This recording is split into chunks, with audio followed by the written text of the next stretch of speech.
sumur pahala untuk perempuan yang sedang datang bulan, yang ada dalam Al-Quran surat Al-Baqarah ayat 222, yang artinya, mereka bertanya kepadamu tentang haid. Katakanlah, haid adalah sesuatu yang kotor. Karena itu, jauhilah istrimu pada waktu haid dan jangan kamu dekati mereka sebelum mereka suci. Apabila mereka telah suci, campurilah mereka sesuai ketentuan Allah. Sesungguhnya Allah menyukai orang-orang yang bertaubat dan mensucikan diri. Selain tertulis dalam Al-Quran tersebut, ada juga hadis yang diriwayatkan oleh Bukhari Muslim dari Aisyah radhiyallahu anhu. Nabi SAW bersabda, apabila datang haidmu, maka tinggalkanlah sholat. Apabila haidmu telah berlalu, mandilah lalu sholatlah. Dalam hadis lain yang diriwayatkan oleh Muslim, berdasarkan perkataan Aisyah radhiyallahu anhu, kami dahulu juga mengalami haid. Maka kami diperintahkan oleh Allah dan Rasul untuk mengqadha puasa setelah selesai masa haid tersebut dan tidak diperintahkan untuk mengqadha sholat. Segala puji bagi Allah yang memberikan keistimewaan kepada kaum perempuan melalui suatu siklus biologi yang kita sebut sebagai haid atau menstruasi. Di bulan Ramadan yang sangat istimewa ini pasti perempuan akan merasa rugi. Gak bisa puasa, gak bisa sholat, gak bisa baca Quran, dan lain sebagainya. Tapi coba kita sedikit merenung nih ibu-ibu.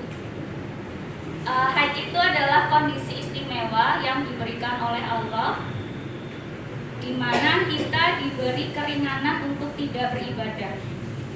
Kita diberi waktu atau jeda untuk beristirahat. Karena haid tidak semata-mata dipandang kotor secara fisik, tapi dalam kondisi perempuan memang emosinya tidak stabil ya. Kondisi psikisnya juga tidak stabil. Hormonnya juga sangat-sangat naik turun tidak jelas. Nah, bagaimana sih biar kita perempuan tidak merasa rugi, terutama saat bulan puasa? Saya akan menyebutkan 3 sumur pahala untuk perempuan-perempuan yang sedang mengalami haid. Yang pertama, memperbanyak zikir. Perempuan yang sedang haid itu biasanya moodnya berantakan. Oleh karena itu Allah memerintahkan kita untuk mengingat Allah. Karena dengan mengingat Allah, hati kita akan menjadi tentram. Kita bisa memberikan respon yang lebih lembut kepada orang lain walaupun dalam kondisi yang sedang haid. Yang kedua, yaitu memberi makan kepada orang yang berpuasa. Menyiapkan hidangan berbuka dan sahur untuk anggota keluarga. Dalam hadis riwayat Tirmizi, Rasulullah SAW bersabda, barang siapa memberi makan orang yang berpuasa, maka ia mendapatkan pahala seperti orang yang berpuasa tersebut tanpa mengurangi pahala orang itu sedikit pun. Yang terakhir atau yang ketiga yaitu berdoa di waktu mustajab. Doa menjadikan harapan kita hidup. Melalui doa kita bisa berkomunikasi dengan Allah.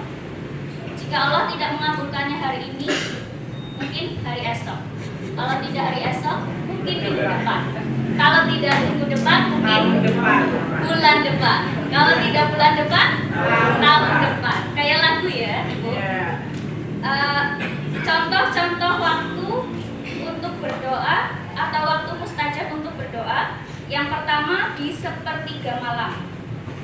Kalau biasanya dalam kondisi suci kita bisa bangun lebih awal, sholat tahajud dulu.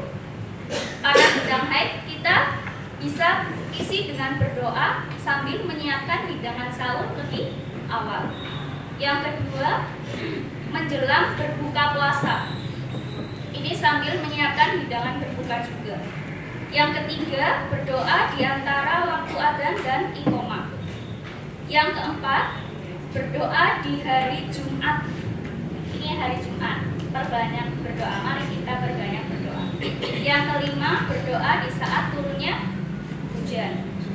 Karena Allah sudah berjanji pasti akan mengabulkan doa kita. Ud'uni astajib lakum. Berdoalah kepadaku, niscaya akan